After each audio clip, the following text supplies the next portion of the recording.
దేశంలో రోజురోజుకు డయాబెటిస్ పెరిగిపోతుందని శాస్త్రవేత్తలు ఆందోళన చెందుతున్నారని మెదక్ ఎంపీ రఘునందన్ రావు తెలిపారు. యువత ఫోన్, కంప్యూటర్ గేమ్స్కు దూరంగా ఉండి క్రీడల్లో పాల్గొనాలని అన్నారు.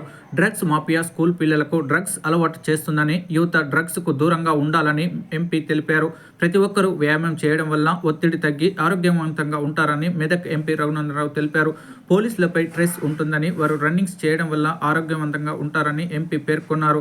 సిద్దిపేట జిల్లా చిన్నకోడూరు మండలం రంగనాయక సాగర్ కట్టపై సిద్దిపేట రన్నర్స్ అసోసియేషన్ ఆధ్వర్యంలో ఏర్పాటు చేసిన ఆప్ మారథాన్ను మెదక్ ఎంపీ రఘునందన్ రావు జెండా ఊపి ప్రారంభించారు. ఆప్ మారథాన్లో రన్నర్స్కు యువత, పట్టణ ప్రజలు ఉత్సాహంగా పెద్ద ఎత్తున పాల్గొన్నారు. ఆప్ మారథాన్లో గెలుపొందిన రన్నర్స్కు బహుమతులను అందజేశారు. నేను డిగ్రీ చదువుకునేటప్పుడు ఎలా ఉన్నానో ఇప్పటికీ అదే విధంగా ఉన్నానని ఎంపీ రఘునందన్ రావు తెలిపారు. రాజకీయ నాయకులు ఏదో ఒక కార్యక్రమంలో పాల్గొనడంతో వారికి వ్యాయామం చేసినట్లు అవుతుందని తెలిపారు. ఒక ఇబ్బందిని ఎదుర్కొంటా ఉంది. ఏదేంటి అంటే డయాబెటీస్ బాగా పెరుగుతున్న దేశం ఏముంది అంటే భారతదేశంలో డయాబెటిక్ పేషెంట్లు ప్రపంచంలో నెంబర్ 1 స్థాయికి ఎదుగుతున్నారని చెప్పి సైంటిస్టులంతా ఆందోళన చెందుతా ఉన్నారు. భారతదేశ జనాభా ప్రపంచంలో దాదాపు నెంబర్ 1 స్థానానికి చైనా దాటి చేరుకుంది. ఈ పరిస్థితులలో మనల్ని మనం రక్షించుకోవడానికి మన ముందున్నటువంటి ఒకే ఒక మార్గం క్రీడలు.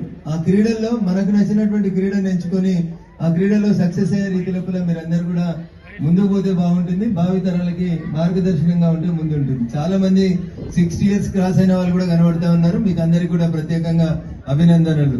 10-12 సంవత్సరాల చిన్నారులు కూడా ఉన్నారు. భావి భారత పౌరులు వీళ్ళంతా శారీరకంగా మానసికంగా బాగుంటేనే, దృఢంగా ఉంటేనే ఈ దేశం బాగుంటుంది.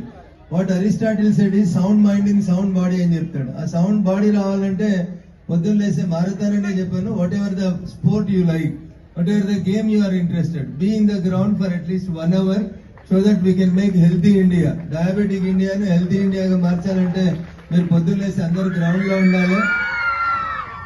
గేమ్స్ అంటే కంప్యూటర్లకే పరిమితమై క్రికెట్ ఎట్లా ఆడతారంటే కంప్యూటర్లో ఆడేటువంటి స్థితిలోంచి తల్లిదండ్రులకి నా విజ్ఞప్తి, పిల్లల్ని కొంచెం కంప్యూటర్లకి దూరంగా ఉంచండి.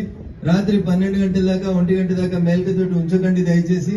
Sleeping time is 10 o'clock. 10 o'clock పడుకోమనండి. 4:35 నుంచి లేపండి. గ్రౌండ్ కు తీసుకొని రండి. పిల్లలతో పాటు మీరు కూడా రండి. ఇకపోతే దేశాన్ని బట్టి పీడిస్తున్నటువంటి ఇంకొక మేజర్ సమస్య స్కూళ్లలో కూడా వచ్చింది. దాని గురించి మాట్లాడుకోవడం బాధాకరమైనటువంటి విషయం. ప్రపంచం అంతా ఎదుర్కొంటుంది. ఈ మధ్యలో భారతదేశంలో బాగా వింటున్నటువంటి సమస్య డ్రగ్స్ మహమ్మారి. దయించి బంగారు భవిష్యత్తు ఉన్నటువంటి యువత డ్రగ్స్ వైపు వెళ్ళకూడదని అటు పోలీసులు, ఇటు రాజకీయ నాయకులమైన మేము, వైద్యులు చాలా మంది చెప్తా ఉన్నారు. అయినప్పటికీ కూడా కొన్ని దురదృష్టకరమైన సంఘటనలు చిన్న వయసు నుంచే స్కూళ్లలో చాక్లెట్లలో డ్రగ్స్ పెట్టి పిల్లల్ని డ్రగ్ అడిక్ట్ చేసి ప్రపంచాన్నంతా డ్రగ్స్ మాఫియా అనేది శాసించాలని ప్రయత్నం చేస్తా ఉంది. వాటి పట్ల కూడా అప్రమత్తతో ఉండాలి. ఇంత గొప్ప చైతన్యం, ఇంత గొప్ప స్ఫూర్తి ప్రదర్శించి ఇంతమంది మీరు ఇక్కడికి విచ్చేసిన సందర్భంగా మీకు అందరికీ మరొకసారి మనస్ఫూర్తిగా శుభాకాంక్షలు, ఆశీస్సులు తెలియజేస్తూ నిండు 100 ఏళ్లు అష్ట ఐశ్వర్యాలు, ఆరోగ్యాలతో మీరందరూ వర్ధిల్లాలని మనస్ఫూర్తిగా వేడుకుంటూ ఆ భగవంతుని వేడుకుంటూ సెలవు తీసుకుంటూ ఉన్నాను. నరేంద్ర మోడీ గారు ఇచ్చినటువంటి స్ఫూర్తి, ఖేలో ఇండియా స్ఫూర్తిలో మీరంతా భాగస్వాములు కావాలని, భవిష్యత్తులో భారతదేశం కాదు వేరే దేశాలు మెడల్స్ చేస్తా ఉంటే ఇబ్బంది పడే స్థితిలోంచి నేను తెలంగాణ జిమ్నాస్టిక్ అసోసియేషన్ ప్రెసిడెంట్ కూడా నిన్ననే భారతదేశంలో అందరు జిమ్నాస్ట్ బిలో 10 years యొక్క స్పోర్ట్ ఈవెంట్ ని మేము హైదరాబాద్ లో చేసి వచ్చాం. ఆ చిన్నారులను చూస్తుంటే అసలు చైనాకి కాంపిటీషన్ గా పోయేది ఎవరైనా ఉన్నారు ఒలింపిక్స్ లో అంటే దిస్ టైం జిమ్నాస్టిక్ లో కూడా గోల్డ్ మెడల్ తీసుకొచ్చేయడానికి చిన్న అమ్మాయిలు పోతా ఉన్నారు. I hope that India is also changing under the dynamic leadership of Honorable Prime Minister Sri Narendra Modi ji, and we hope that we will get more medals in Olympics also, and I wish you all the bright future and best future for the country and for your health. Thank you one and all. 90లో ఇక్కడ Siddipet degree college నుంచి 89-90లో degree పూర్తి చేసిపోయినాను. అప్పుడు ఎట్లున్నాడో రఘునందన్ ఇప్పుడు అట్లే ఉన్నాడు. రఘునందన్ అప్పుడు వేసుకున్న T shirt ఇప్పుడు కూడా వేసుకోగలుగుతాడు. కానీ నా క్లాస్మేట్స్ చాలా మంది ఏంటంటే అప్పుడు వేసుకున్న బట్టలు ఇప్పుడు వేసుకోలేని పరిస్థితులలో ఉన్నారు. వాళ్ళు పాపం బాధాకరం.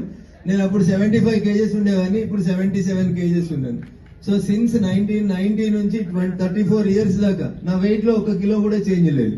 ఎందుకంటే పొద్దున్న లేస్తే ఏదో ఒక ఆట కోసం, అది షటిల్ ఆడడానికి పోతే కావచ్చు, కొద్ది రోజులు గ్రౌండ్ కి పోతాను కావచ్చు, కొద్ది రోజులు రన్నింగ్ పోతాను కావచ్చు.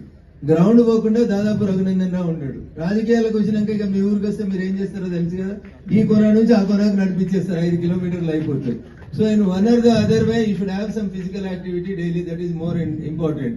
మా పోలీస్ మిత్రులకు కూడా నా విజ్ఞప్తి, వాళ్ళకి ఈ మధ్యలో గ్రౌండ్ దూరం అయిపోయింది, ఎవరిని చూసినా ఇట్లనే కనబడుతున్నారు. అన్న జర పొద్దుగా లేస్తే గ్రౌండ్ కు రండి, ఆరోగ్యాలు కాపాడుకోండి.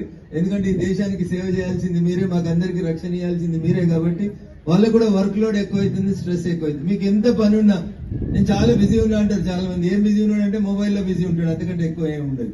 కొద్దిసేపు మొబైల్ స్విచ్ ఆఫ్ చేసి take care of your health. That's what I'm following. I hope that you will also follow the same thing. Keep mobile away. If it is compulsory and if it is mandatory, then only you go for the mobile. మీరే బిజీగా ఉన్నట్టు, మీరు లేకపోతే ప్రపంచం ఏదో ఆగిపోతుందని feel కాకండి. మీరున్నా లేకున్నా, నేనున్నా లేకున్నా, ఎవరున్నా లేకున్నా, the world will run on its own way. కాబట్టి మీ కాళ్ళ మీద మీరు గట్టిగా ఉండాలంటే ఒక గంట సేపు గ్రౌండ్ కి పోయి మీకు నచ్చిన ఆట ఆడండి దయచేసి. Thank you. సూపర్. సో